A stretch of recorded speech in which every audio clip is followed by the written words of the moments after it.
na naman tayo. Bali, pupunta tayo sa Bulacan. It's swimming time. Bali, hindi na tayo manggagaling sa Pasig ngayon kasi isa na tayo. Kabitenyo na. By the way, nakita nyo naman yung mga previous vlog ko, di ba? Yung mga previous video natin, naglilipat nga ako dahil nakakuha na tayo ng place natin dito sa Cavite. So medyo malayo na tayo sa Marilaki. Pero syempre magmamarilaki pa rin tayo. At ngayon pupunta tayo ngayon sa Bulacan, sa Amana Resort, dahil tayo ay na-invite doon para i-vlog yung resort nila. Medyo makulimlim ngayon. Ewan ko lang sa norte. Kasi ang norte mainit talaga dyan eh. Pero ngayon dito sa south, makulimlim, tas medyo malamig-lamig ng konti. Akala ko dadaan tayo sa Aguinaldo Highway, pero hindi ko alam bakit dito tayo dinaan. Sa totoo lang, ngayon ko lang nadaanan to. Akala ko kasi Aguinaldo Highway, EDSA, tas yun, dire-diretso. Kaso mukhang hindi. So yun mga katakbon chicks. Bali, dito tayo malapit sa Luneta. At umuulan na. Medyo minalas tayo ng konti sa biyahe natin. Minsan na lang tayo lalabas, ganito pa. Tapos natatraffic pa tayo, my goodness. Sunday pa ngayon Sunday pa. Ay. Nasa ba lang tayo guys? Nasa Luneta. Di pa nga tayo nakakalagpas eh. Tapos 1 hour and 21 minutes pa yung biyahe natin papunta sa Bulacan. Hopefully sana talaga paglagpas natin dyan wala na. Yung ulan kasi pabugso-bugso eh. Tapos yung ibang part na nadadaanan ko wala ring ulan. Parang sabay kami ng biyahe. Nagmumotor ako sila din. Para naglalakad lang din. Hindi naman masyadong nakakabasa yung ulan. Pero syempre, ayaw natin magkapote. Nakakasira ng outfit. Woo! Nakikita nyo, basa na yung lupa. So, ibig sabihin, malakas na nga siya. Ayan, nararamdaman ko na good luck talaga. Ayan. Ay, nako. Pero malalaban pa natin to. Ay, mali. Ay, hindi. Tama pala tayo. Kala ko mali eh. Ayan, nakalagpas na tayo. Grabe, ang tagal ko nang huli nakapunta ng Luneta, mga katakbon chicks, sa totoo lang. Woo! So, dire-diretso lang tayo. Oh, hihinto na. Huh. Hala, yung bata. Nadulas.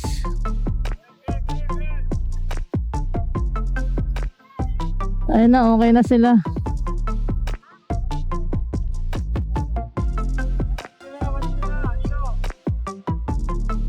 May bata, nadulas sila.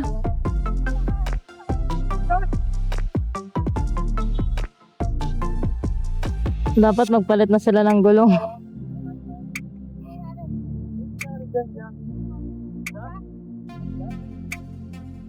Nadulas sila, nadulas.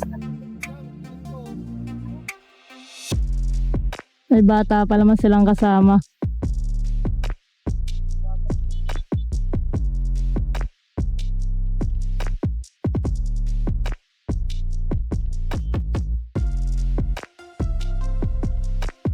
Oh my God, umuulan na.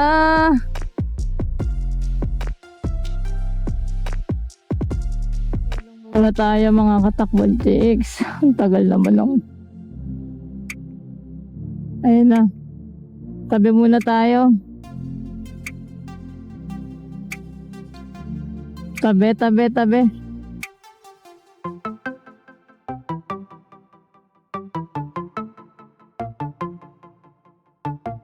Ay!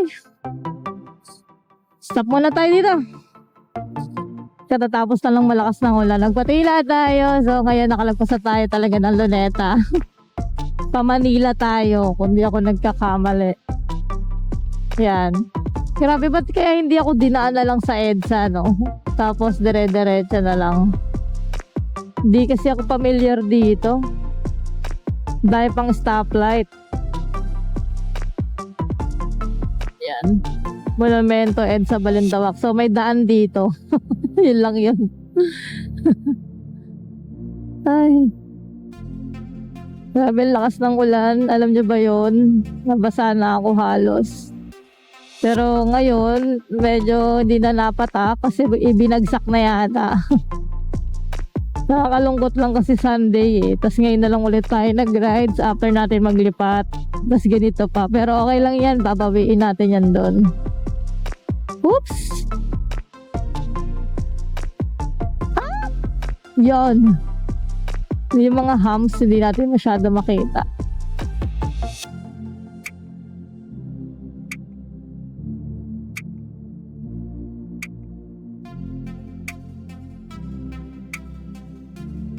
Tignan nyo dito mga katakbon chicks. Itong dinadaanan ko ngayon, walang ulan at hindi umulan. Walang senyales ng umulan, di ba? Samantalang yung itsura ko ngayon, grabe, basang-basa na ako. So, halos 1 oras at 10 minuto pa yung natin, biyahe natin. Pero yung itsura ko, grabe. Basang-basa na, even may yung kilikili natin, basa na rin, my goodness. So pagdating doon, ligo tayo agad. So ito mga katakbon chicks, nasa Barangay Manggahan, Santa Maria, Bulacan na tayo. Medyo napatagal, gawa ng ulan. Tapos pagdating dito, kita nyo naman, tirek na tirek ang araw. So medyo lapot na tayo. Lusong na tayo mga katakbon chicks. Grabe. Ganda rin pala dito, no? Sa Santa Maria, daming mga bahay, mga ginagawang parang pabahay, gano'n. Sa mga pag-ibig, bank financing. Kung malapit lang dito yung trabaho ko, dito na ako kaso malayo ako dito. Pero sa totoo lang, mas gustong-gusto ko nagra-ride sa norte, mga katakbon chicks. So ito na mga katakbon chicks, nasa Pandi na tayo. So dito yung resort. Bali 10 minutes na lang nandun na tayo. Balita ko marami doon magagandang resort dito. Pero sa ngayon, ito pa lang yung nag-i-invite sa akin na napuntahan ko, sa totoo lang. May mga nag-invite naman before pero malalayo. Hindi ko kaya kasi may trabaho tayo. Ito malapit lang, parang kapitbahay lang natin yan pag along Metro Manila or lalagpas ng konti. Sa Pandi. So 10 minutes nandun na tayo mga Tamon Jigs. Pistang bayan.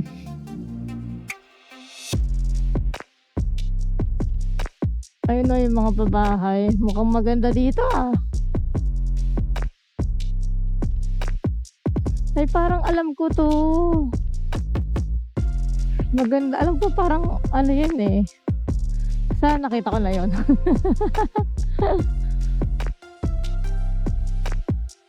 So, dito na tayo mga katakbon chicks. Ang sabi dito, kakaliwa. Parang sarap naman ng chicken inasal nila.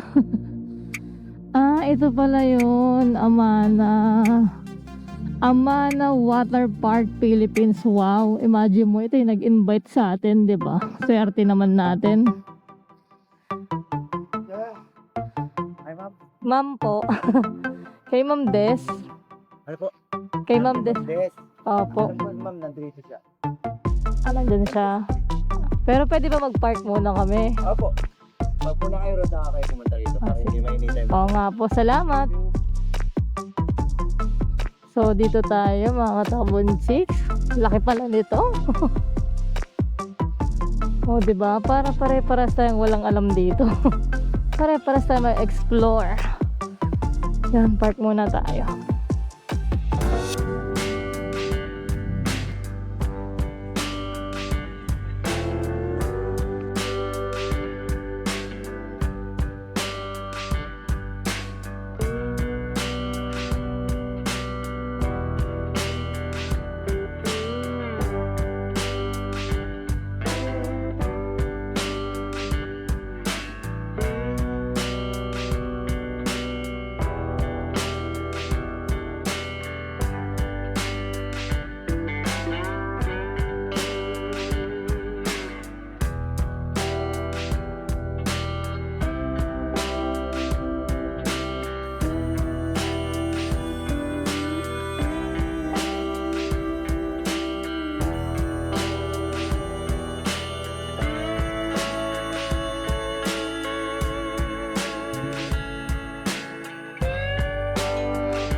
Sunday ngayon, nasabayan natin yung mga tao dito.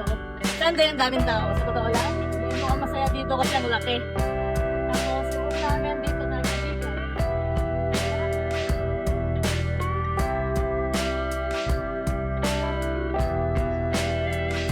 So, ang alam ko, meron silang 10 pool. So, magsawa tayo sa pool.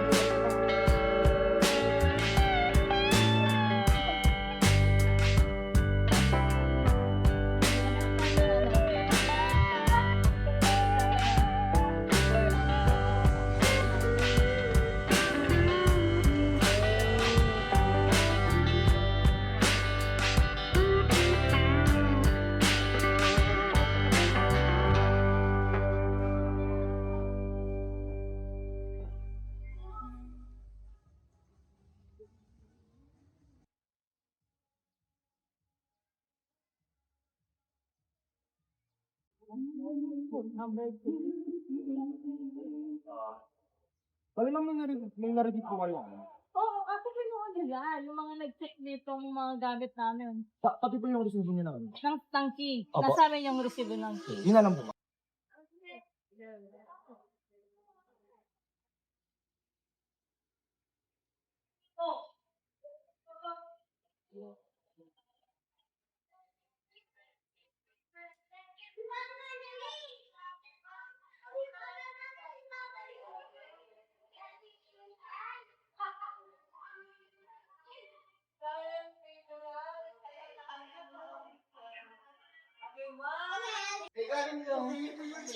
Ito yung move natin. Cute, no? Sana kasya tayo. 5-7.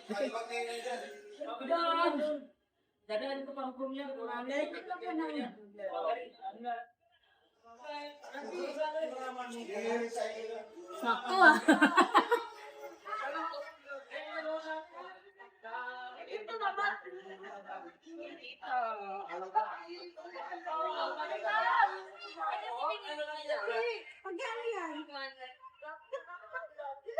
Simple lang.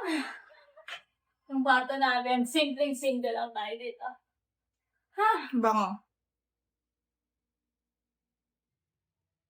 So, ito guys, nandito tayo ngayon sa wave pool nila. Makikita nyo. So, nag-iikot-ikot lang muna ako dito pero hindi pa ako maglalakay. Pero try ko mamayang gabi. Daming tao ngayong Sunday pero yung iba pa uwi na. So, nag-aap ako ng open space para makapag-drone kasi ang ganda ng sikat ng araw. Swak to sa pampamilya. Oh, sa mga fan ng Jurassic dyan, the best to para sa inyo. Si Blue na ba yan? Dahil pa nilang cottage, napakalaki nito. Oh. Yung green na yan, yan. Yung green na yan, yan yung hindi nakasakay dun sa sa barko. Yan ang nagpaiyak sa movie ng Jurassic World.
So yun, good morning mga katakbong chicks. Nandito tayo ngayon sa Amana Water Park. Bali, kagigising ko lang. Makikita niyo naman sa itsura ko. Sarado pa yung pool nila, kaya waiting muna tayo kasi parang nililinis yung pool nila. So, ang pinaka-highlights lang naman dito is yung wave pool talaga. Siyempre, yun talaga yung gusto ko experience kasi normal naman sa iba na may pool na. Pero yung jacuzzi nila dito, pati yung wave pool, yun talaga yung pinaka-the best. Kasi hindi lahat ng resort may ganon. So, mga 10, start na tayo. Ligo tayo doon. Nakapag-drone na rin tayo at grabe mga katakbong chicks. Ang laki ng lugar na to. Mapapagod ka na lang. Kaya advice ko sa inyo, pag pumunta kayo dito, magdala kayo ng maraming pagkain. Mas maganda, kasi dito may mga pwede ka rin magluto, pwede ka mag-ihaw, marami kang pwedeng gawin dito. Although may mga rules sila tulad ng bawal ang aso, bawal ang soft drinks kasi may mabibilan daw dito, bawal din ang alak. Pwede magpasok pero kailangan sarado na yata yung store nila. Ang pwede mo lang ipasok na alak is 0.05%. Yun lang, 0.5% na alcohol. So waiting muna tayo dito sa ating bahay-bayan.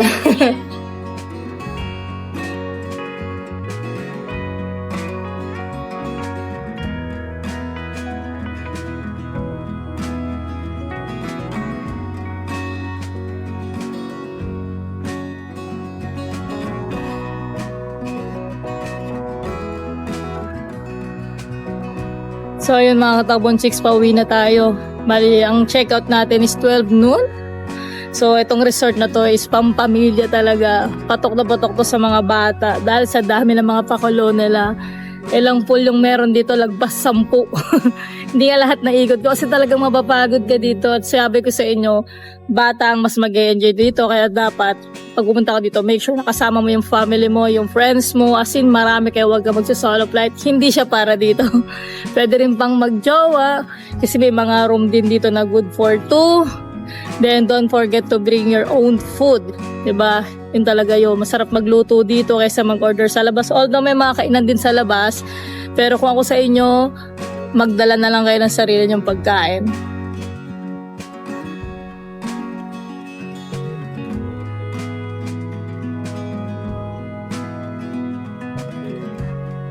Yun mga katakbong chicks, pauwi na tayo. Grabe, napagod tayo dito sa sobrang laki. Tapos na-enjoy naman natin yung ilang pool nila. Dami nilang pool. Sa dami din natin lahat napuntahan. Dami din silang cottage. So, ready sila para sa Holy Week. Sa darating na Holy Week. Ito yung temporary parking bala nila. Tapos dyan ka muna magpaparegister. Entrance. Then after register, punta ka na doon daan yan ang entrance. Labas na tayo. Well, thank you sa Amana Water Park Resort sa pag-invite sa atin dito. Nag-enjoy naman tayo. Kung alam nyo lang, nag-enjoy tayo. Medyo marami lang talagang bata kaya medyo nahirapan akong i-shoot. Pero laban lang. Nag-enjoy tayo sa jacuzzi, nag-enjoy tayo sa wave pool. Tapos sa kwarto natin, ang lamig pa. Then yung mga staff nila, mabilis ka usap. Kahit saan makakita ka ng staff, kaya parang hindi ka magdadalawang salita dito, hindi rin mapapangal yung boses mo. Ang hirap kasi pag malaki yung isang resort tapos konti yung staff, di ba? Yung mga needs mo, hindi mo kaagad nakukuha. So ang ending, naiinis ka, di ba? Based on my experience. Pero dito, isang request lang namin nabibigay. Hindi dahil vlogger Siguro, for sure lahat yon kasi tumatanggap din sila ng mga OJT students. Sa totoo lang, halos karamihan nakita ko doon, mga OJT, nakakatuwa lang. So, sa darating na Holy Week, highly recommended ko yung Amana Water Park. Sobrang laki. Hindi ko masabing magka-crowded yun. Kahit dumami tao doon. Meron silang more than 10 na swimming pool. May pambata, may pangmatanda. Mostly pambata. Tsaka nag-enjoy ako dun sa ostrich nila. First time ko makakita ng ostrich sa buong buhay ko, sa totoo lang. Hindi kasi ako fan ng zoo. Hindi pa ako nakakapunta ng zoo, sa totoo lang. Napuntahan ko lang Ocean Park yan. Hindi pa zoo yun. So yun mga katakbon chicks, na iraos natin yung day off natin ng masaya, masaya tapos yun, pagod pero masaya. Ride safe sa atin sa biyahe natin pa uwi.